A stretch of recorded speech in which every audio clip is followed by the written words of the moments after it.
Okay, in building our figure today, that we're just going to do a basic figure. A couple things and design principles that we're going to discuss and kind of keep in mind as we design and create our piece.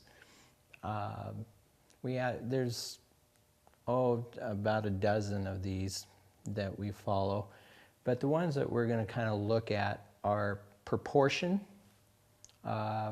And today we're actually going to kind of a little bit of an exaggerated proportion, longer legs to, like, say, normal people. We're going to look for contrast.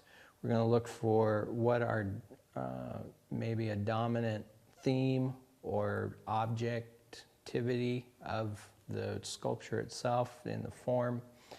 And we're going to be looking at the rhythm and movement of this. So proportion, rhythm, movement, contrast, and dominance. That's not all of the principles of design, but those are the ones we're going to kind of work with in this particular piece.